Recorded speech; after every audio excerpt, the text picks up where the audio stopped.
Ratho Science, we believe your vehicle is a canvas for creativity. We start by capturing every detail, ensuring a perfect fit for your branding. We then meticulously measure every curve and contour. Our talented designers bring your vision to life with cutting-edge software. Next, the print. Using UV printers, stunning vinyl graphics that stand out on the road from our own industrial printers. With teamwork and dedication, we ensure every project is completed swiftly, efficiently, and on time. Transform your vehicle into a mobile advertisement with Ratho Science. Our portfolio speaks for itself. Come and let's drive your brand visibility forward. Contact us today for a free quotation. Ratho Science, tried and tested.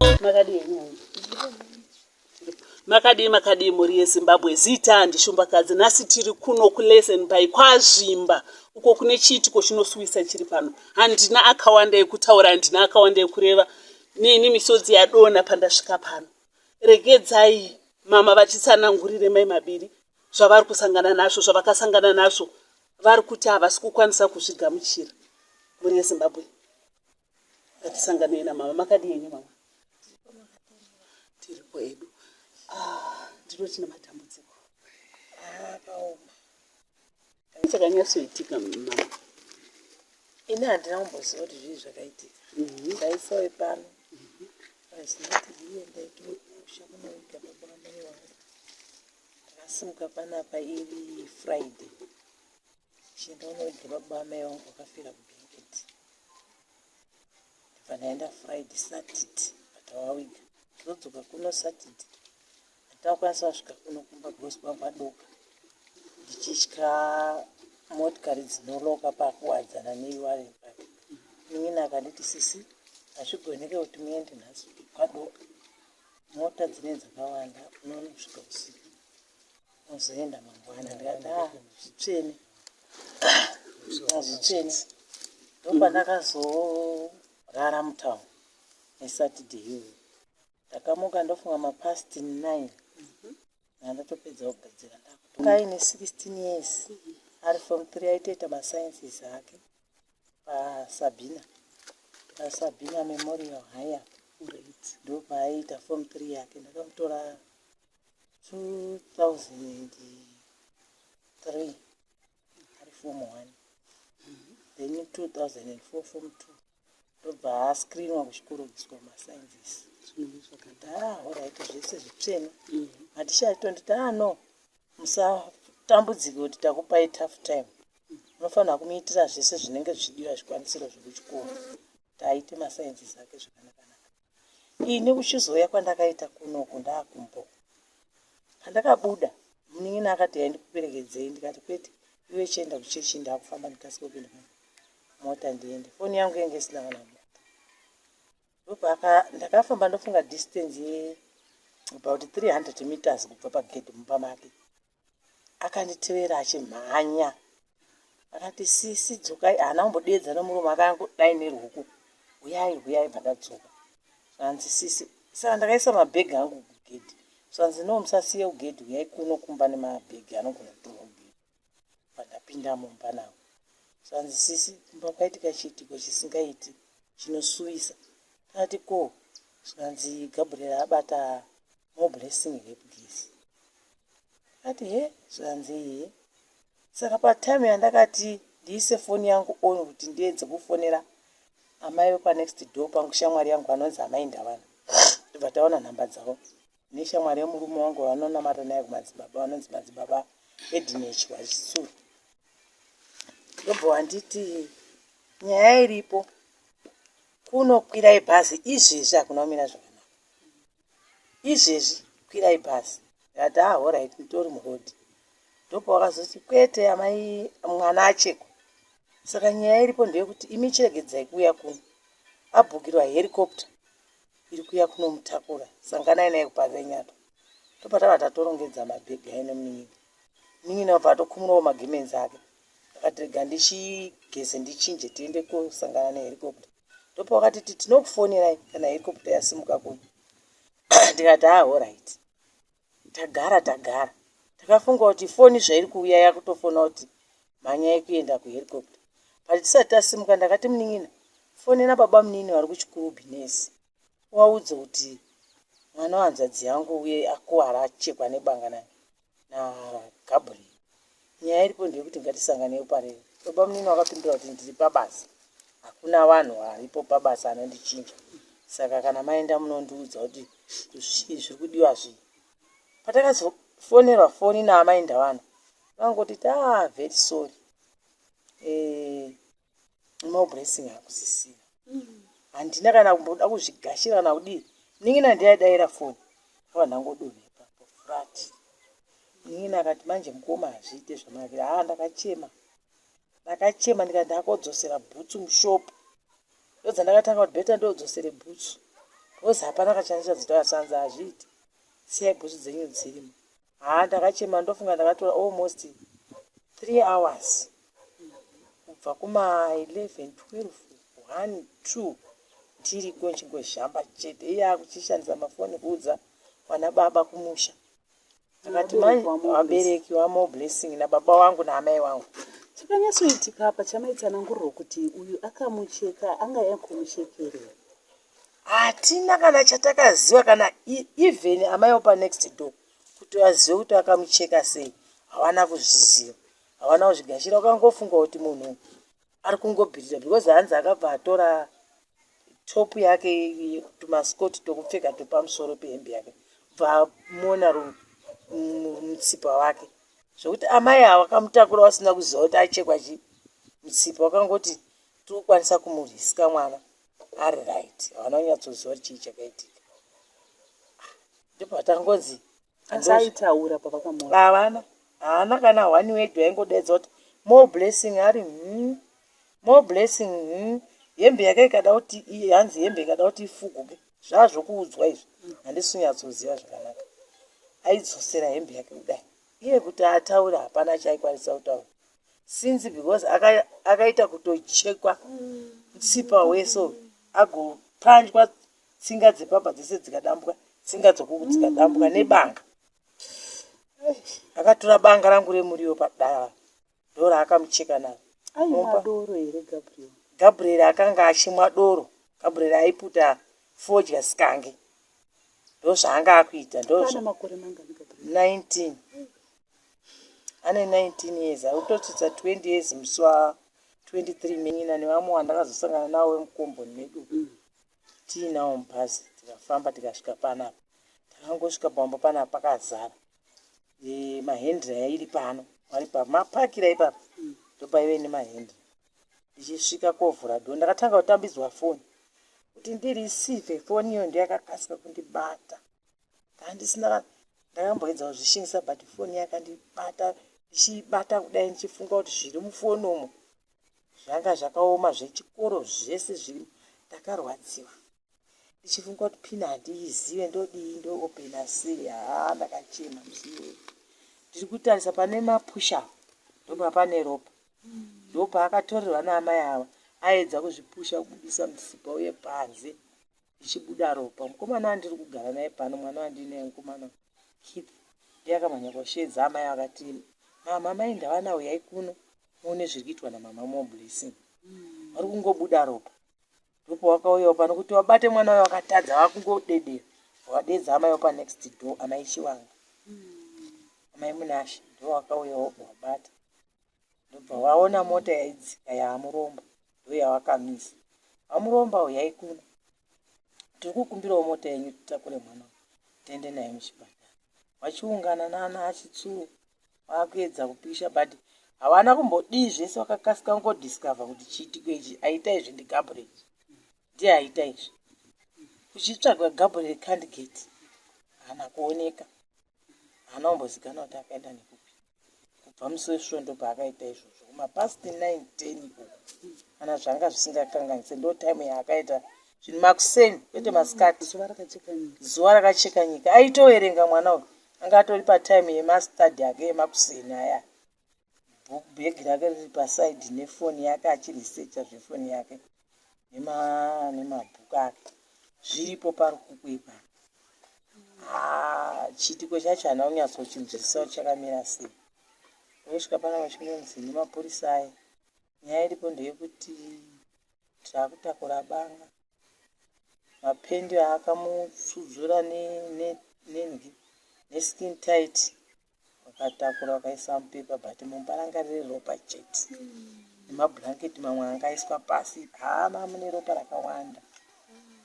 Ndokuzosvika polisi ndokuoneka zvikanzi musapinde mumba, musabate zvirimo, siyai kusvikira CID yauya. Tangozvisiyawo zvakadaro kubva Sunday, Monday, Chipiri, this time kuma past 5 ndopo wakazofonera mu retired major akanzi chingwa chikilini ropa racho sinzi postmortem irikiitwa musi wechitatu tiona usangana nawo wabvisa ropa racho mukati. Ndokuzosimuka kwatakaita panapa chitatu tichienda nebhodhi pamutoko because hanzvadzi yangu yakabva yatongoti nyaya iripo ndeyekuti mimi vana atete ana sisi torai birth certificate remwana moenda kunyaradzo. Namasvika kunyaradzo ikoko mopawo nyaradzo vapanje mumakombiyuta zvawo zvibude kune nyaradzo yemutoko yavakanga wakajoinira mwana wavo. Zvazvangobuda zvakanaka wakatakura bhodhi wakatakura kubva muchipatara machienda pareri postmortem, then yebhedhi chiteko nyaradzo ndiyo yakazoita take over kusvika munhu aitwa akazonochengeterwa kumusha kwamutoko. akanochengeterwa kumusha kwamutoko kunyanyisisa. Vabereki vanouya hanzvadzi dzenyu vakazvigamuchira sei? Auzive mwoyo wemunhu nepfungwa yemunhu. Iye ndiye aiteedza kuedza kundinyaradza but akazviona kuti sisi vari papeini yakawandisa. Because iye Gabriel aripi kuzvinozo? ari kuchitokiso chidoko. Akazowanikwa ari pai? Akawanikwa ari kwakutama kwachikambi achienda kwachikambi maraini okwana kutama kwapresident chega. Kunani kwachikambi ko? Kumafriends. Achitotiza kana kufunga kuti ndaita zvakaipa? Hanzi aingozvinyumwa achingozemwa so. Akazobatwa makazombosangana naye? Handisati ndamuona. Ndaongeta kana kuti wanyatsokuexplainawo wanyatsoti zvadiya maitoti wana. Kukura kwaGabriel uyu mazuva anga akura aya akuti akukwanisa kuzvimwira doro aimboratidza here kuti mwana ane hunhu hwekuti angasvika pakuita zvinhu zvaakaita zvekubata munhu zvibharo kana kuuraya? Anga asina hunhu hwekuti anga ari rafu kana kuti aindituka ini ndichinetsana naye tainetsana zvatinonetsana panguva iyo achizoona kuti mama zvandaita hazvisiri izvo atipa pamene kuti chii chakanyatsokupfeka zvakasimuka nako ana onyatsoziva. Ndine urombo mama. Muri yeZimbabwe chiitiko chiri pano chinosuwisa achigamuchirike. Pamwe anga ari loya wamangwana, ari president wamangwana, akadimburirwa upenyu mwana uyu mublessing uyu nekuda kwekubatwa chibharo akabva auraiwa akafa zvinorwadza. Handina akawanda ekureva muri yeZimbabwe ndichiri kukurukura nemuri.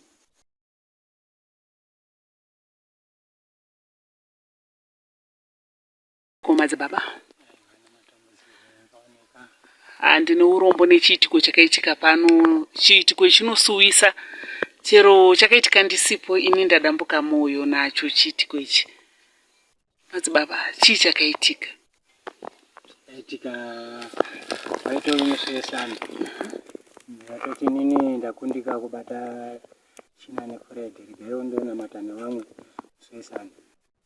Saka takatomuka panapa mublessing akatidzisirawo munyu wedu watanga tinawo tikatodya tikatomuoneka ndikati ainini ndakwenda kumasowe toonana tadzo Gabu uyu ndakatosangana naye paside pedanga ndikati Gabu uri kuita sei munhu wako arida kuti mutakurire fodya afona ati uye kumanai akati baba izvo zvimomba zisati dzauya saka dzikangoya ndinoita sei noita sekudaro ndakatoto zvinhu zvakanaka hapana chakamboita sei chakamboipasa mazvisi bva ndaenda hangu kumasowe ndasvika kumasowe hanomboita awenda hafu ndikanzwa foni yapinda ndachitsura zvikanzi madzibaba ndikati zvikanzi dzokai kumba kwenyu kwaitika maparwa mhosva isingaite Gabriel arepa mainini ndozvaakakwanisa kuita sei kutaura anazontaura ati pane zvimwe zvaitika kunze kwaizvozvo. Ini ndichibvawo kumasowe kuye ndikatouyawo ndiri munzira ndikati zvandanzwa izvi rega ndichidzidzisa atete kuti tete womunhu kuti ndo zvaita sei zvaitika. Pandatoshaya foni yawo amai haisi kuita. Ndikati oraiti zvakaenda naamainini chirega ndichibatani amainini ndokuvafonera zvikanzi bamukuru ndikati sisi varipo padhuze here zvikanzi havapo vachangobuda. Ndikati kunoku taitirwa zvisingaite mwana wenyu hanzi ari pani mainini ake mublessing kumba uko. Saka inini handipo kumba ndikutobvawo kumasowe ndakutomhanyira kumba kuti ndinoona kuti zvakamira sei. Zvikanzi shame muri kuti iko imimi. Ndikati ndo zvandatofonerwa handina kuzviona asi ndo zvandafonerwa ndichiudzwa. Zvikanzi oraiti zvakanaka rega ndivamhanyire. Ndobva rakata foni ndikuuya muzere ndikati zvinhu zvaitika zvirega ndifonerawo baba wokundibereka.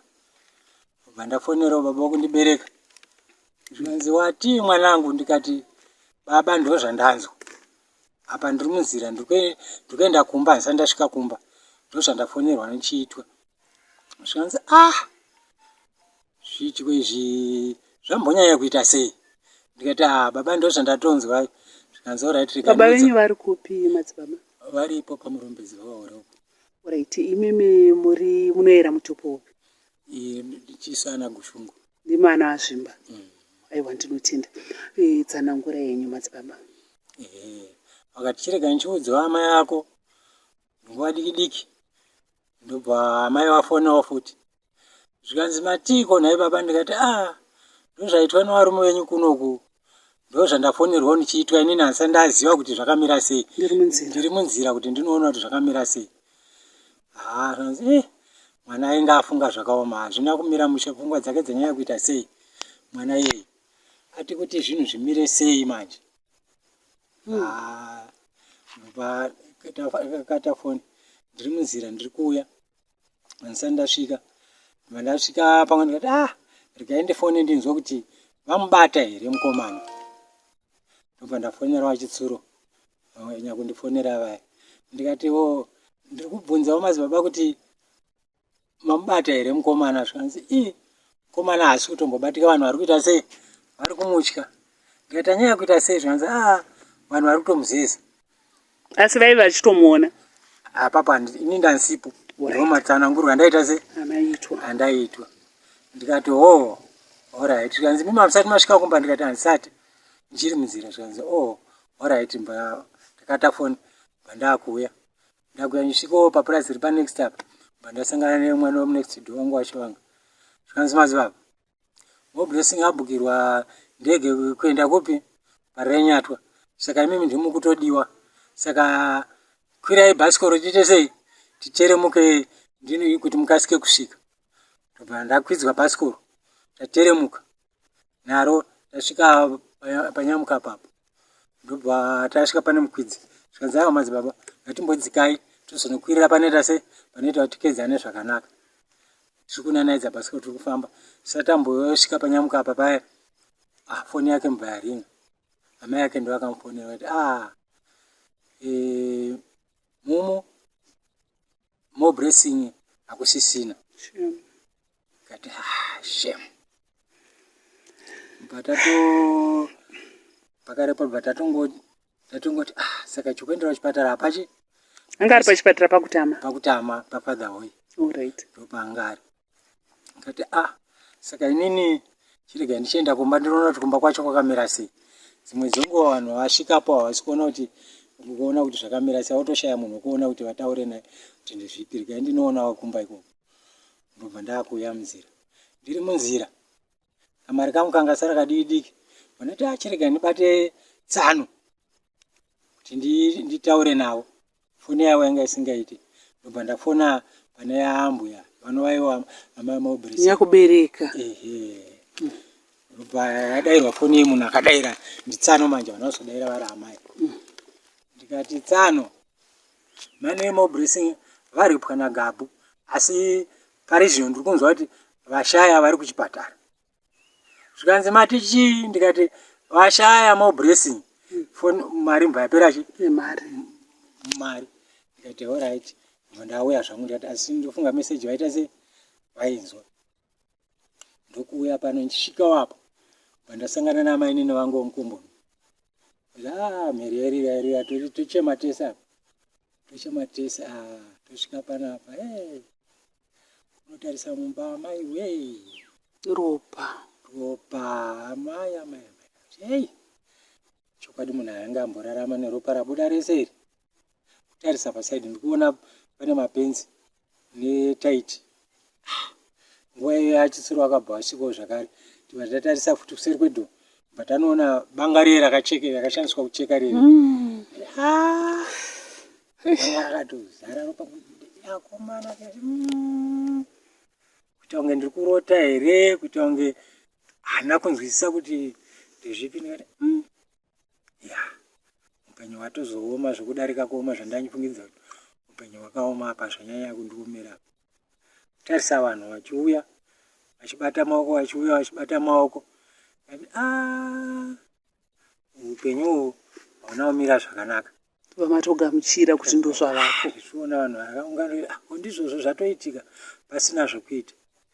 Ndo patakagara kusvika kwadoka ana mai vakauyawo nemunin'ina wavo vakauya pano. Haiwa namapurisa vangu vari panapa vari postmortem. Kana takuudzai ndikati imimi vanhu mapurisa imimi ndiri kunyatsoziva kuti blessing achekwa papi pahuro zvakanaka zvokuchekwa zvokuti aurayiwa. Apapa chimwe chati chatsvaga chiine umboo kuti aita se arepo. Umboo waonekwa nani nadhokota. Zvese izvi zvine umboo. Imwe nidhi yekuti achivhiyiwa yaye. Zvikanzi aiwa ndomutemo zvaunoita sei zvaunotaura. Ndikati aiwa pakanaka hapo hapana chokupikisa kana zviri zvehurumende hapana zvatingaite. Ndo zvakatozoitika zvanzi postmortem musi wechitatu iwo panapa takarara. Vabereki vakazouya nedzimwe hama dzakazouya pano tikagara kubva musi weSunday iwoyo kusvika musi wechitatu. Pakana tazosumuka pano taikomuniketa nevanhu vakwamutoko. Vanhu vakwamutoko vakazotumirawo ana tezvara vairi musi wechipiri, musi wemande wakasvika. Vakati chipiri vakati taona kuti mungaomerwe kuti mubve ikoko nemutumbi muri mega mega kana kuti muzvisumudze. Pakati pousiku pacho ndandambofonerwa zvikanzi washa tinochibata tese zvakanaka asi mabatira matita wendeunowu matikanganisa matitadzira zvingabvira. Saka takukumbirawo kuti musati masvika nemutumbi kunoku mouyawo nemombe 4 kana kuti 1500. Ndikati baba mari pari zvino ndiyo handisina asi mombe mudanga dzirimo. Zvikanzi kana mombe dzirimo mototitsvagirawo mari yekuti vanhu vari kuuya kuzoona mombe dzacho muvakwidzi vazodziona. Ndikati aiwa pari zvino baba asati ndane chokupinda ndichakutaurirai kana ndari ndarongeka. Zvikanzi alright zvakanaka. Chipiri chacho ndochavakazofona vachiti Ngwasha zvinhu zvakaoma. Vana vaurayana vana vedu tese. Kodai ari wangu auraya zvanga zvichimira sei? Ndikati aiwa tezvara tingambotarisei izvozvo. Zvikanzi alright mhosva yakaparwa. Ana baba vaye vekwamutoko vanga auya machi achipiri vasvika. Zvikanzi nyaya iripo ndeyekuti isusu kunoku tashayiwa usai. Zvatashayiwa usai tiri kukumbirawo imimi kuti mutipowo mombe usai ikoko. Pamunouya imimi izouyawo kuti tiwane usai vanhu vari kuno vakawandisa. Alright aiwa baba hapana chakaipa tinoita sokudaro. Right ana baba vaye takazotaura navo vakati isusu tasina kutumwa zvemombe, isusu tauyawo tiri pabandiko redu ratanga tatumwa rokuti titange kufamba tese pamwe chete. Saka kwakumanheru senguva dzinedzi ndo pakauraya mombe usai chigadzirira chitatu kuti takwenda kupi, usimoti mutende kupi kwaMutosha. Tobvauraya mombe usai torara tumukira tese tsvaga mota dzekuti tiende kupi Harare. Vakaendawo kumapurisa, vakaendawo neku, isusu takaenda takananga kupi kuNyaradzo. Ndipo patakasvika kuye mota yakazosara yotora chikafu kuno isusu takuNyaradzo. Payakauya ikasvikawo paNyaradzo takuwedzera tokutenga, munongoziva kuti parufu panoda kuti nyange wanga usina asi unotozunzawo homwe kuti uone kuti waitawo chimwe chikamu. Saka mota iyi ndobva yazotungamira, isusu ndobva tazoteerawo nebhodhi shuwa tikaitirwa misa tikatarisawo mutumbi tikaona kuti vakomana venyu wakaoma, akasiririswa nezvatakaona. Ndikati chokwadi kungoudzirwa mwana ari mubhokisi saizvozvo kunzi iri rarinda